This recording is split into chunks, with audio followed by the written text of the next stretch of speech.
खास पोलिसांसाठी तयार केलेला हा जो योगा कॅम्प आहे, हे 4थं सत्र होतं, 4थी बॅच होती. आणि तुमच्याबरोबरच आम्ही देखील बऱ्याच काही गोष्टी शिकत असतो. प्रत्येकाला आपापल्या प्रोफेशनमध्ये जे काही स्ट्रेस येत असतात, जे काही ताणतणाव येत असतात, त्यातून आपल्या आरोग्याची घडी कुठे ना कुठेतरी विस्कटू नये यासाठी हा सगळा प्रपंच आहे.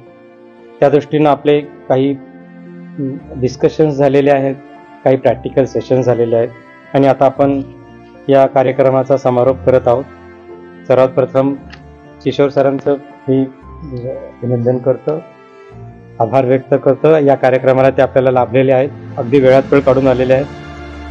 हा जो आमचा कार्यक्रम आहे, याच्यामध्ये आम्ही काही योगिक प्रक्रियांवर भर दिला की ज्या आपल्या रोजच्या दैनंदिन दिनचर्येमध्ये पोलीस लोक अगदी ते ऑफिसमध्ये असतील तरी देखील करू शकतील, घरात असतील तरी देखील करू शकतील. आणि त्यासाठी देखील फारसा वेळ पण लागणार नाही की अगदी थोड्या वेळात आपल्याला आपली बॉडी कशी फिट ठेवता येतील, अशा काही युक्त्या आम्ही तुम्हाला सांगण्याचा प्रयत्न केला. की खूप मोठे प्रोग्राम नको, 2-2, 3-3 तासाचे, पण छोटे छोटे प्रोग्राम प्राणायामाचे असतील, आसनाचे असतील, मेडिटेशनचे असतील, ते देण्याचा आम्ही प्रयत्न केला की जेणेकरून ते वरचेवर त्याचा अभ्यास बसता क्षणी होत असेल. आपण ऑफिसमध्ये देखील बसल्या बसल्या काही ना करू शकतो आणि आपल्याला स्वतःला रिलॅक्स करू शकतो. तणाव तर 24 तास आहे, पण तणावातून आपण स्वतःला रिलीव्ह करून घेऊ शकतो. अशा काही युक्त्या योगाच्या माध्यमातून देण्याचा आम्ही तिथं प्रयत्न केलेला आहे. ओके.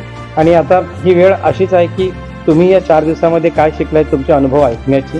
तत्पूर्वी आम्ही आमच्या केवलधामतर्फे धुमाळ सरांचा तयार करतो.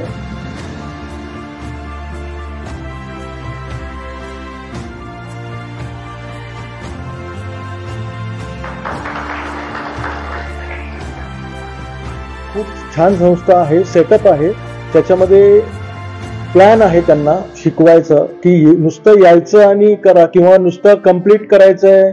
ही बॅच गेली आहे आणि रेकॉर्ड आम्ही एवढ्या जणांना शिकवलं, अशी मानसिकता मला दिसत नाहीये की नाही आहे ती. त्यांनी जे काही द्यायचा प्रयत्न केला तो मनापासून देत आहेत. ते त्यांच्याकडचे शिक्षक असू दे किंवा त्यांचे तुम्ही जर बॉडी लँग्वेज बघाल, त्यांचे शब्द बघाल तर तुम्हाला लगेच जाणवलं असेल या 4 दिवसात तुम्हाला मी जे बोलतोय तुम्ही रिलेट करत असाल की असं हे नाही, त्यांना काहीतरी तुम्हाला द्यायचं ही भावना त्यामध्ये आहे, 100% आहे. तसंच त्यांचा जो आहार पद्धती आहे, आम्ही तर इथे आवर्जून जेवायला यायचो, म्हटलं अन्नपूर्णामध्ये जेवूया आपण. खूप सुंदर जेवण आहे आणि याच्यामध्ये मला आपले वरिष्ठ आहेत त्यांचंही खूप धन्यवाद द्यायचे आहेत की त्यांनी हा उपक्रम पोलीस दलासाठी राबवला.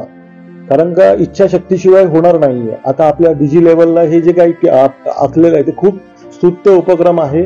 आपल्याला दैनंदिन जीवनात आपल्याला माहिती आहे, आपल्याला दुपारचं जेवण आलं तर संध्याकाळी मिळेल की नाही माहित नाही.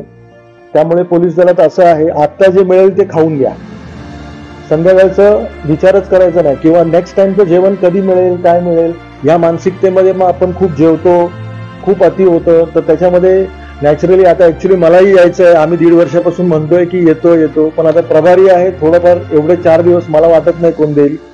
तर आता आम्ही ठरवलंय की लोणावळा सिटी आणि ग्रामीणचे आम्ही दोघं तरी येतो, संध्याकाळी सकाळी किंवा संध्याकाळी एखादा टाइम करू की जेणेकरून हे याचा मला इथे असताना आम्हाला उपभोग घेता येईल.